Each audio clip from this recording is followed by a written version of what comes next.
How's that look?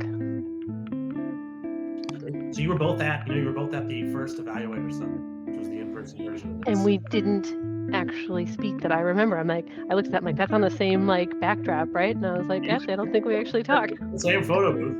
No, I heard you present though, because I remember you were talking about the reviewing grid, the reviewing matrix that you use, Yep. and I launched that at Northside right afterwards. So I hadn't hired you yet, but it was free on your website, and hmm uh, and I made good use of it. And these photographs are 5 years old, which is amazing. You I haven't know. haven't actually. Neither of us have aged a day, right? Let's stick with this one. It's incredible. It's grant writing. It keeps you young. All right. Oh. I don't think I. That's hopefully people know I was being ironic. Yeah, David, if you started recording by any chance, you get a thumbs up.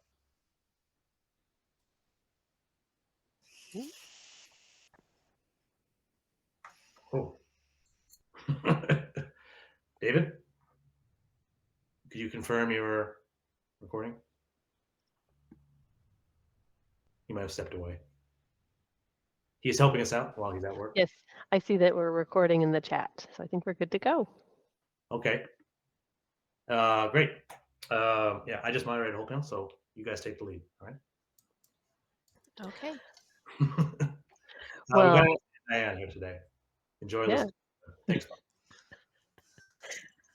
Uh, this is going to be fun. Instead of talking about specific applications, which is why Ashley and I are usually together, instead today, the Unfunded List team has brought us together to talk about common grant proposal questions. So some non-deadline driven conversations for Ashley and I, a little scripted, a little unscripted, right? We're going to see what happens. I'm Diane Leonard of DH Leonard Consulting and Grant Writing Services, a national boutique grant writing firm. I'm Ashley LaHoo, the Director of Development and Public Relations at Northside Center for Child Development. We're a nonprofit in New York that provides behavioral health, education, and enrichment services to 4,000 children annually. And in that role, I actually work with Diane. Diane and DH Leonard do all of the foundation and corporate proposal writing and reporting for Northside. So we've got some stories, but with all due respect to the funders, we won't use any names and rather we'll be thinking about the best way to approach proposals, right? I think that was our agreement, wasn't it, Ashley? Broad strokes, things we've learned over our time together. Yes. That's what so on the screen, these are the 5 questions that the Unfunded List team asked us to try and tackle. I think it's fair to say that we're always trying new ways to tackle some of these really common questions that we see in different applications based on word and character counts. We've got a slide for each of the questions, and we'll kind of see where the conversation goes, what ideas we have. And I know we've got some folks that we're going to be joining live, also recorded. So I know that I'm happy to answer questions. You can find me on LinkedIn. Ashley, you're on LinkedIn too, right? Yeah, so Absolutely. that's probably going to be the best way if you have like other ideas or answers to these questions.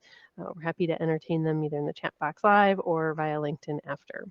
Absolutely. So question 1. What is the problem you're trying to solve? I feel like maybe you should start, Okay, Ashley. no problem. Um, so I think that there's a few ways to address this. One thing that I've seen a lot of grant writers do is spend so much time talking about the problem and documenting the problem and getting into the statistics of the problem, because this is sort of the air we breathe, that the proposal ends up being a little heavy, focused just on the problem with only a paragraph or two about the solution. So, the way that I like to address this is to have the problem that we're trying to solve be very crisp, maybe a paragraph or two, but be setting you up and your organization up for coming in with the solution in a way that motivates the funder to want to invest. So I think that the best way to do this is, your community, you know who you're working with, you know the issues that you're trying to solve, find the most relevant statistics, and then make it specifically about who you're serving and why you're the ones who are able to fix the problem. Yeah, great points, Ashley. And what that made me think of is you were talking about what's going to like engage with a funder. Um, in our sentence intros right there, I didn't say that I was a grant maker earlier in my career. Right. And so when you think about what's going to help someone understand your work, that's one of the things that having not an overwhelming amount of data, but enough data to engage a reviewer and give some context is really helpful. So, Ashley, you're Hmm. in New York City. Right. I'm in far, far, far upstate New York in the Thousand Islands, right? And when you say New York, most people, even in New York State, are going to assume you mean New York City. So if we're talking about the problem, the need, the issue we're trying to solve, and I said New York, people are not going to think of, and to the rural panel's point earlier, people aren't going to think about Jefferson County. They're not going to think about small communities, little hamlets of Right. 1,200 people, right? And so some context about the problem too, to say, well, here's what the poverty rate is in our county versus our region versus the state versus the country. Not that you need to give all four, but what is the right context to give so that the reviewer understands a little bit more about where you are and what might be different and unique about the community. I think that's something else that in that section, like what's the problem, the need, I found that to be really helpful because as a reviewer, if I'm not from your community, you're leaving me space to make a lot of assumptions. Right. Yeah. Absolutely. Yeah. Um, when we think about problems, Ashley, what do you think? I know your preference for writing style, but let's tell everyone like in-text citation, footnotes. What do Oh, you think what is the level that's going to help show that you're the expert in your data? What sort of things do you like to see cited or the way you like to see them cited? I don't like footnotes. Maybe if it was, a huge government grant, that would make sense. But, we're talking about, just a few pages. So I just like an in-text citation with the name and the year of the source or the website, especially now because so much has happened, of course, around the pandemic and the after effect. The newer the information, of course, the better. I used to like things that were, I don't know, maybe within like the past 5 years, but now I feel like any information that's pre pandemic now has to be qualified by also having a source like, and here's how it got worse after COVID. I agree. I was reading something the other day in the data that was in a something that an organization wanted to put forward was from 2013, and I thought, Oh. I think that it might be almost classic rock in some ways for how long ago it was, right? But if it's anything pre-2020, It's yeah, like a different, yeah, different world, different it's world. dusty. Yeah. Dusty. Um, I like that, your point about the different types of grants are what sometimes necessitate what you're going to put forward. And I think the point is to show you are an expert and that it's not your opinion, Right. but that it's backed up. Either it's your client data you're using to give context, or it's the cited data source, or it's the Census Bureau, but something that shows expertise Mhm. for why you know the problem you're trying to solve. Yep. Absolutely. Okay. Other thoughts on this question, Ashley? I don't want to go on. We know we've got 5 meaty ones. I don't want to go on to 2 if you've got more you think about this Mm, topic. I'm good. I think we covered it. All right, so if we talk about the problem, we're setting the stage. Data, impact. What's the problem? What's the big impact you're going to have with our money, right? Right. Right. So I think, the worst thing is not getting the grant. The second worst thing is if when you write the grant, you set yourself up for this really ambitious impact that after you get the funding, you're not able to report on. So when I'm thinking about impact, when I'm thinking about how we frame this, I'm always making sure it's something that certainly makes a difference in the community who we're serving, in the issues we're trying to address. But that is a difference that is not too much of a stretch for us or too much for a reach. There's a place that I volunteered for where I was, reviewing their proposals before we were going to send them out, and they had a goal of 100%, like 100% of the clients reached, 100% completion, 100% satisfaction. I'm like, no, don't don't set yourself up for that. Even if you reach it, people just won't believe it. There's something about seeing we're going to achieve everything that you know, I think sets you up for a more skeptical review. I'd agree. It sounds right when you see that as a reviewer, it feels like it was written with some like rose-colored sunglasses, right? They make the Yeah. sunsets beautiful. They make the metrics gorgeous. Yep, I 100%. agree. Um, and one of the things that our team has been talking a fair amount about is it, often the way that a grant maker, well-intentioned, is asking questions about metrics and Mm, specifically about like what's related to their mission area is then driving organizations to feel pressure to measure things that aren't necessarily within their core mission, what they were focused on. So there's, it's not that they're mission creeping, but they're sort of, they're metric creeping in response to what funders are asking. And so I think that's a risk in looking at different funders. They have different 100%. reasons. Um, and so I like the, it's your impact in this question. What do you track? And to remember that like you as the organization are at the center of it, Right. and to not let that well-intentioned funder question push you to feel like you have to do more or have to do something different. Because to your point, Ashley, then that's really hard to implement and implement well and report on well in a way that would keep you in good standing with a funder. Absolutely. Absolutely. And then beyond that, I think the second, equally, if not more important, part of this is working with whomever you have for program staff who are actually doing this work, and to make sure that they're ready to agree to this impact and to track this impact, because a lot of time that's where things fall apart. And this can be something that is simple, in how you choose to do it. You don't need to get into very detailed analysis if it's not necessary. You can have informal surveys, you can have informal census that you take. There's ways to do this where it does not have to become hugely burdensome. Of course, then there's much more detailed ways you can do it too, but I think don't overcomplicate it. Yep, I think a lot of organizations under, they underutilize their ability to analyze their own work or to give some Right. analysis time on a survey, and that's well, salary expense, less expensive, but also incredibly valuable. And so, yeah, there's a wide range. It doesn't have to be um, always at the high statistical significance level. Sometimes that's what's appropriate for different funders, certainly, Absolutely. right? But like such a wide range for what folks might track. So Absolutely. when we think about impact, Ashley, because you've been a reviewer with Unfunded, we just talked about that photo, that was classic rock style. It was pre-pandemic. So I know you've read a lot of unfunded things. Do you remember, is there anything that stands out, something you've read that even now, like you remember reading for an interesting way that impact was told as a story? Is there anything that stands out for you? Yeah, so I was just going to say that actually what I remember are the stories.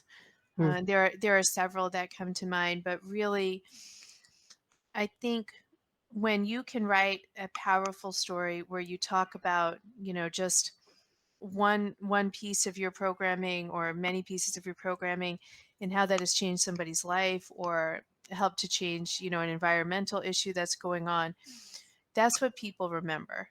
And so there's a lot, I do a lot of review of different educational grants for the unfunded list. So I know I've read quite a few about people who, at all ages, the educational work that our wonderful organizations do has just had an impact on the rest of their life. And that's very powerful. Yeah, I can imagine, and some of that being longitudinal, right? Like the long-term impact if you're able to follow someone. And to me, the stories then that like come to mind, there was one that was a sports-based organization. There was one that was actually talking about food deserts in urban cities, totally different type things, right? The Right. variety of things we read through the unfunded list, but the ones that always I'm like, wow, that was really good. They're the ones that I come then to like the family dinner table and I'm like, did you know Yeah. about this and about like this? Or and so I'm talking about the organization and like that the need. Right, and that's what compels funders, something that gets them Yep. so excited that they're going to turn to a peer, they're going to turn to a reviewer, and it's yeah, it's the stories, not only that fantastic data that's been analyzed. Absolutely. Yeah. Shall we see what question 3 has in store for us? Let's give it a try. I don't have them memorized. They're all good questions, but not always in the order we answer them. Oh, okay. How are you different? How are you innovative? This is really important. I think a lot of the times what I've seen is that there hasn't been enough specificity in how organizations answer this. So the real work to get to this question, you might have to speak to several people throughout yours. For some, it's going to be very straightforward. We're the only place working on this issue in this community. Great. Then it's, very straightforward. I've seen those too. Um, but if you're in a more sort of saturated market, I think you have to, like we are, I think you have to ask very specific questions and think about maybe the blend of programming that you offer, how your approach is unique, how there's something that you're doing or some way that you're partnering where you're not duplicating the services of other organizations. Because I think one of the things that the funder is really asking is, well, why you? Why are you special? Why shouldn't I give it to whomever? Which goes back to the need and the impact. So in some cases, it's very straightforward. And in others, I think you have to ask some really serious questions. And, sometimes it can be very hard. I've worked at places that frankly weren't different than other organizations tackling the same problem. So then you have to come up with a different answer. And I think sometimes when there is a lot of similarity between organization A, B, and C, in maybe a larger community, maybe a mid-size, maybe something smaller, but maybe it's that, well, we are doing similar type things, but we work in this part of the county and they work in this part of the county and they're Right. over here, or like these are our city lines, and the way that we know we don't duplicate where we offer services or which schools somebody's in is because we talk once a month, or we are on a collaborative panel that the United Way facilitates, or like what are the specific details of how you Right. ensure that you're not duplicating efforts. Because I think the reason funders care about this question in part is to make sure that, well, if I give you 50,000 and you 50,000 and you 50,000, like how much are we duplicating our effort? Should I split the 50,000 across you or have a different Exactly. philosophy, right? Our answer is give them to all three. They're doing great work. Right. If only. Right? Nice theory.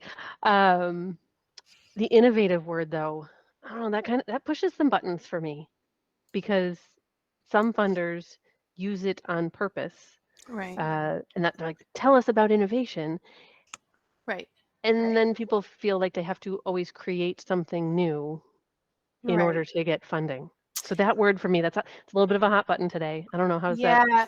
Well, I think it's a buzzword.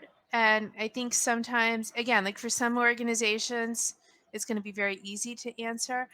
For others, there's some things for which you might not want to be innovative. For example, we provide at Northside therapy to our clients and their kids. So we don't want to really be innovating and trying out new forms of therapy that aren't evidence based on our kids. We want the exact opposite, and we do the exact opposite. We have tried and true evidence based trauma informed care. And so we might be innovative in other ways and innovative about how we apply these theories, but the work that we're doing is very established. So I think it's about sometimes finding that balance. Because I think the other thing that they want to see is that this is an organization that's looking at new answers to old problems, or that's not going to get stuck in a way of doing, delivering programming or doing business that doesn't work. But I think, the flip side of that is there's a lot to be said for stability, which goes into another question that we have about sustainability. If you have found a way that is effective and that works, you're good. I think that it's a little bit of a trick question. Yeah, I think that's fair. And it's not that the funders intend for it to be a trick question when we're looking to answer them in 250 characters. Uh, but yeah, there's a lot of depth to the question for what it means. And I like what you said. like past performance, track record of success should Absolutely. come into consideration. Not always just feeling like you have to create something shiny and new in order to get funding. Right. But I think having said that, for the in the cases where, your organization has found a really successful way to address the problem, maybe the innovation would then be, sharing it with others and helping others to learn from your lesson and, using that approach for other organizations. Yeah, absolutely. A lot of the like people want to go after kind of those big national funders, right? Some of the big blue whale type funders, Right. and a lot of the time, what stands out is I tried this, we tried this in this specific situation, and now we Right. want to share that across our region or across the entire country. And then all of a sudden, while you're maybe a geographically focused organization, now you have become something of interest to maybe a larger national funder. So, great point. Mm. Well, let's see what question 4 has in store for us. So let's see Oh. if this is 4, that means sustainability is 5. All right.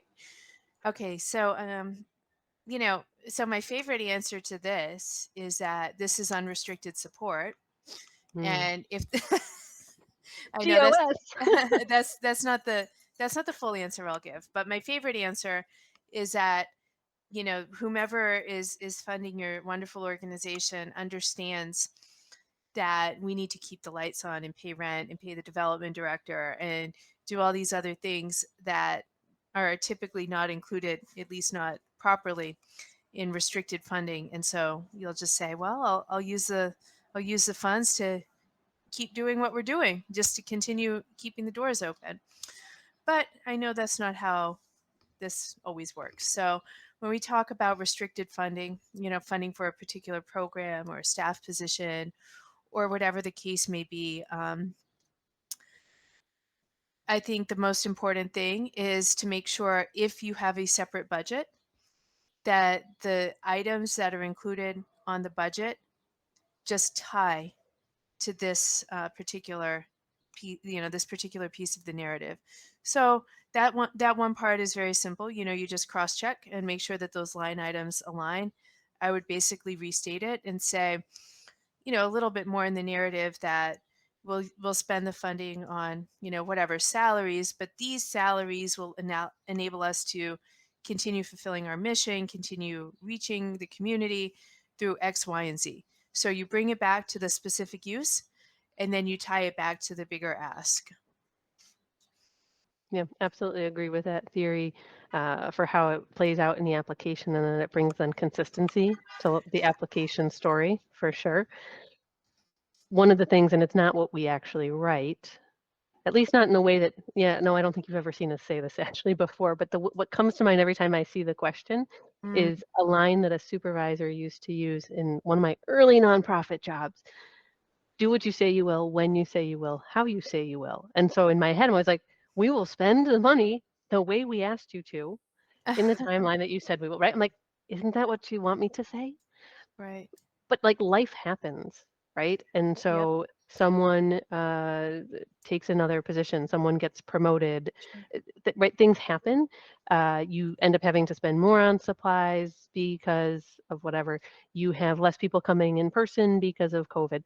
So acknowledging in this question that life could happen, you could like be Sure. embracing agile values of responding to change over following a plan, and we watch our financial statements against this like restricted grant, and we'll let you know if like we would need a modification or anything's different, Sure. so that you're not surprised at the time when we come to report, right? I think to me that's the Absolutely. extra part that lets them feel comfortable. Oh, Yes. okay. You're like watching how we're spending the money and you won't surprise us at the end. I think that's also part of what they're looking for here that might help everything else equal, might help you stand out from the crowd in a pile of applications, which we know is the case for literally all foundations these days, just an overwhelming volume of applications. 100%. Absolutely. Yeah. Now that was a good use of 100% though. We like that kind, right? Not in our narratives, but we will spend 100% of your money. Uh, yeah. So we know what 5 is. And it's the Yes. biggest and I think the least favorite of all. All right. This is what I think. The foundation wants to know that there are other sources of support for your project. That's my short answer. And I think that one way I've actually been in the various proposals I've reviewed, I've seen that sustainability is one of the hard. It seems like one of the answers that's the hardest for people that people have struggled with because you want to show growth, but you want to show growth that isn't rapid and unsustainable. And I've seen a lot of proposals where there's a nice answer about sustainability, but then you're saying, I'm going to double and then quadruple and then, every year just keep growing. And it's like, no, that's not how it works. So I think part of it is you need to be consistent. I think definitely showing other sources of funding. If you don't have other sources of funding yet, it's not preferable, but somebody has to be the first. I think what you always need to show as well is that you're seeking other sources of funding.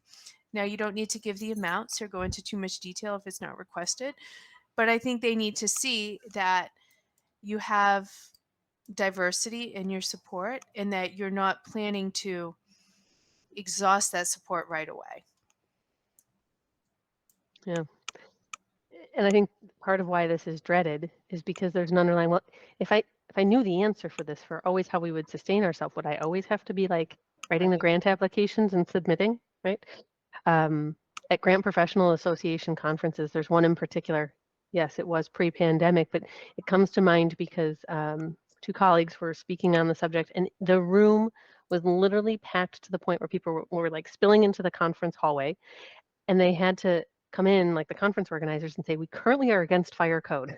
Like, everybody hold, we're going to put you in a bigger room, right? It just literally it was spilling, and these are people who talk about grants all day, and it just the desire to figure out the best way to answer this question and the different ways it pops out. Mm, Um, it's a constant struggle. So in some ways, it makes me feel better that others find that this can be difficult because I don't think all funders have this. Well, for any question they ask, there's no perfect answer for all funders, yep. right? There's Yep. nuances to it. But I love what you said, Ashley, about like listing with appropriate detail level other sources of revenue. And so maybe it's talking about that you've got a grant and you've had a relationship with them for 3 years and you anticipate continuing to focus on that. Or we've been diversifying. We've got, a few multi-year funders, but we also then have some corporate relationships that have just started that shows like the diversity of the types of revenue. You're not dependent only on one. So when it's appropriate, when possible, I think showing not only by dollar amount or like name dropping, but by kind of that relationship piece and the Mm-hmm. longevity of that, I think is another way to do that and see if it ties to the revenue portion of your budget. Mm-hmm. I guess more so if it's restricted, right, than if it's general operating, Right. or you would connect the names there. But I love to start with that sustainability question by having, if it's a restricted grant, having the revenue section up for the budget, because there's your plan, right? Right. Exactly right. Here's what we think we've got going on, and here's how you're going to help us fill the gap or be the first funder in so that we can, take XYZ actions. Um, so yeah, that's kind of so that it's not the blank page or like the cursor that's blinking, trying to come up with a new sustainability answer. Absolutely. No, that's a great point. Hmm. I wish I should have like pulled. I'm thinking about Margit and Danny and the other things that they said because I knew this question was here, and then I was thinking about their session, and I'm like, had I been really on it and extra caffeinated, I would have pulled the link to the blog that they had even written about it afterwards because it was just like just such an ongoing thing. Um, but I was thinking about too, like we're right in the middle of an unfunded round as we're having this conversation, and some of the things that I've read. Um, and it is interesting for the way that people talk about maybe like third-party billing or Right. entrepreneurial endeavors. I'm starting to see more creative business models too for how they're trying to sustain themselves. Mm. There was a group that I had read something about recently. They were getting into mattress recycling as Oh. one of the ways, and it made total sense with their mission. but they like laid out that it also then was going to be one of those things that would have like revenue to support back to their other mission areas. And I thought, would have never considered that as part of a sustainability response, but they had the chops, at least in the text, to explain it in a way that made sense. Mm, But I think that that's kind of some interesting behind the scenes things I think organizations are considering. How do we do it a little bit differently, especially knowing that, individual giving, different trends, right? Like you don't want to assume that they'll always be the same. absolutely. Yeah. Absolutely. Ashley, I have a question for you. It's not Oh, question 6, but it's it's related to question 5, it's like 5.5. sort of. Okay. But because, right, you're all development, and our answer right here was very like focused on the grant, but I happen to know that you put on a pretty mean gala. Okay. Thank you. Right? And like other like types of fundraising and annual Sure. appeals and things like Yeah. that. So what do you think about talking about the other fundraising things that are happening then? And how you can, what do you think about like tooting your own horn as an organization for those other fundraising areas in the grant 100%. response? What do you think? 100%. 100%. Because that's just one more way to show how you're sustainable and how you have other sources of funding. Absolutely. Good. Yeah. Um, excellent.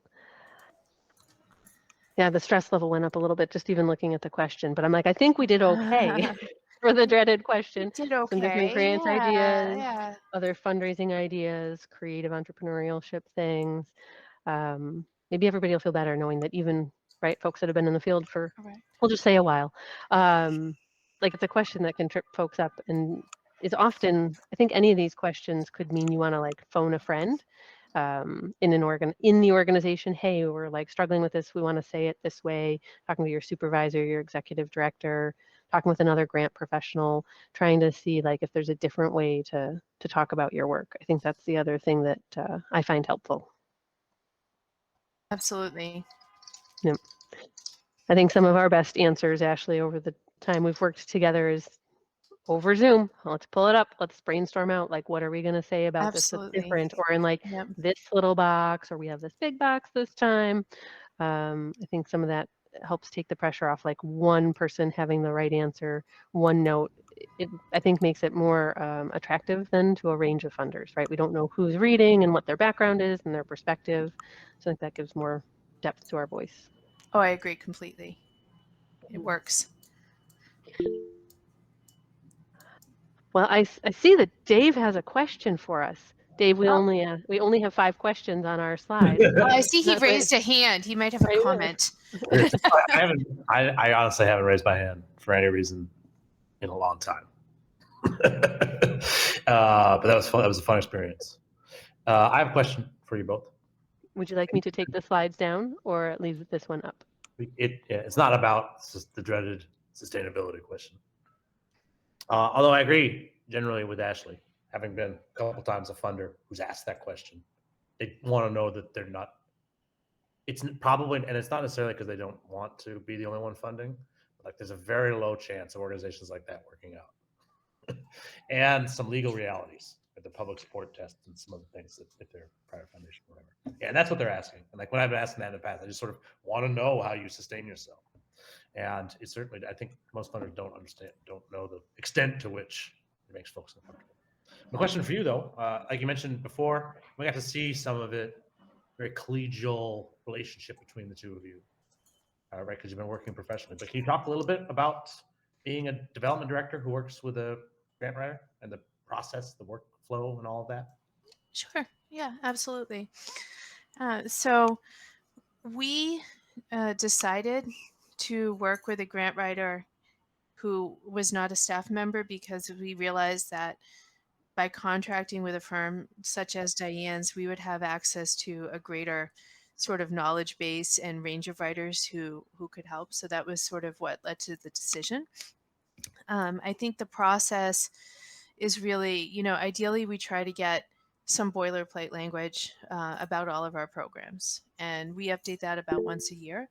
In doing so, we work with our program staff to make sure that we're being current, that we're capturing, current programs, current goals. So that's something that usually around the summertime, I think, Diane's staff will do new drafts of all of that, and then I'll share it with the program staff, and then we'll come up with something that's final. Typically, it depends. Once we have approved language, we change it, of course, for each application. You never want to say exactly the same thing. What you really never want to do is to submit the same application 2 years in a row. So you got to make sure you change everything every year. Maybe this year.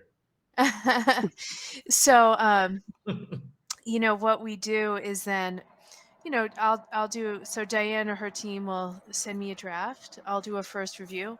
If there's anything that needs staff, finance, executive director, whatever, they'll call that out, and I'll speak with my colleagues, make those changes. Sometimes there's a process where what my colleagues and I think should be in the grant are two different things. And, we're pretty good at this point of meeting in the middle, because we realize, it doesn't serve anybody to get some crazy deliverable and then the program staff are like, no, we can't do it. And then everybody resents each other. So, ideally that's the process. It changes based on the specifics. Sometimes you have a really tight turnaround and we can't do it in as much detail as you would hope, but that's basically what we do. And you are, as I understand, quite fortunate to have Diane. She Yes, is of like course. the rock star of all grant writers. I would never say such a thing. I'm I- very proud of my team, but If I told you this story, the classic rock star. everybody in the audience should appreciate how fortunate they are to be able to hear from you. When early on in Unfunded List, I was like meeting with someone who was a grant writer and like asking them to evaluate proposals with us. I got some guy doing some work. Just come on, come and go. Where was I? Yeah. So early on, I was. Sorry, what was I talking about? I got distracted when the guy came in. I am completely off. Oh, Diane. Yes. So I was trying to recruit a grant writing friend of mine to evaluate proposals, and she asked to like see the list of who was evaluating already. I guess kind of like the like sustainable funder question, right? She wanted to know she wasn't the only one reviewing proposals. And like Diane, you've been reviewing for a long time, so you were on the list. And she was like, "It's not the Diane Leonard. Your name on the list." And I was like, "Yeah, I think it's the." Oh, Diane. wow. you don't know, because that's why there's an H in my name, because Diane Leonard is an impressionist painter, and so like that's a thing. You never know. She had seen you speak at like a conference or something. Hmm. I have an actual question in here. You are pretty involved in the like professional grant writers universe. You go to GPA conferences, and I think there's a point tallying system perhaps, and all kinds of stuff. Yeah. Can you talk just a little bit about that as we go out? And maybe we'll take some questions and then we'll wrap things up. But can you talk about for like being a grant consultant and the world of that? Yeah, it is quite a world. I've been in it for over 17 years now. And so I'm a GPC, which is a grant professional certified, and as are almost all the writers on our team, or they have another high degree. And the reason we do that is because of the code of ethics that come along with being that. And that way we can say, here are the ethics that we follow. We don't get paid as a percentage, and we're focused on ensuring that what we put forward is what the organization wants, and right, all the good things. And so to us, being a consultant, we say that we're like a grant chameleon. Every grant professional, grant writer has a different path that brought them here. And we love that, we've got someone who writes historic preservation as her like first passion and love. We have someone who loves social services, basic needs. Some love government, some love foundation. And so being a grant consultant looks really different for everyone for why they want to do it, how they want to do it, what their skills are. But yeah, being part of the credentialed body is helpful. As I said, it kind of helps people understand what is that. Like, we're not talking about free grant money, right? They're not just throwing it out on the street, at least not last time I checked. But the Grant Professionals Association is the big international professional association that runs alongside to the Association of Fundraising Professionals. So there are grant folks in AFP2. GPA is folks that love grants, like it's their big first love of fundraising, whereas AFP tends to be folks that love lots of areas of fundraising. So yes, you're right, very active there, speaking at the national conference, presenting at local chapters, trying to help give back to the field, because as I came up through the field, when I switched from grant making to grant seeking, it was a fantastic network for professional development. Great. Oh, you're muted, Dave. Can't hear you. Apologies. Rookie mistake. Was I correct? There's some kind of like point system. Do you get like a levels of membership or something? I've never quite understood. Not within GPA. We, similar to the CFRE for fundraisers, GPCs have to maintain our professional standard and renew every 3 years. So we do have to like prove what do we do for professional development, what do we do for volunteer or board service. So like we do get, they tally points on that in terms of like being eligible to maintain your credential, but that's got nothing to do with like how much you've secured or your award percentage. I'm not sure if that was what you Yeah. were thinking, but No, I knew there was. I thought there was some points. I overheard 2 grant writers talking about their points or something. I mean, we're a competitive bunch, so I don't think it would be safe for us to have points for anything but our professional credential renewal. That's similar to other professions, like being an auto mechanic, right? Make sure they know up to date with different cars and stuff. Great. This was terrific. If we have questions from the audience, folks can feel free to turn on the mics or pop something into the chat. I'll give you a couple minutes if you're typing something in. Do either of you have closing remarks? I do not. Terrific. Clearly, as you can see from behind me, I love books. And so if you're looking for a recommendation on grant writing books, the reason they're here is because then when I'm training and teaching, I can be like, oh, good question. And like the heavy one up top, I should move it because like there's one on evaluation. So if you want book recommendations, I'm happy to like answer them. You can reach out to me on LinkedIn. Because that's one of the common things. A lot of grant folks love reading. And so they're like, okay, so what should I read in order to You have a somewhat book club, if I remember correctly, at work. Yeah, we do. Yep.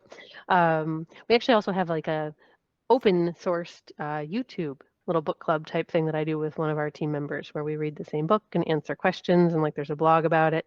So there's a few different ways that, yeah, clearly I've been told we that love to read. Unfunded List is somewhat like book club, but for grants. We all read the same proposal, right? Come together and share what we think about it. Oh, yeah. Right. Anyway, this has been terrific. I really enjoyed listening. I'm probably going to listen to this one again. And I don't see any questions, so I guess we'll wrap up. We'll have a nice, crisp 40-minute session, which is great.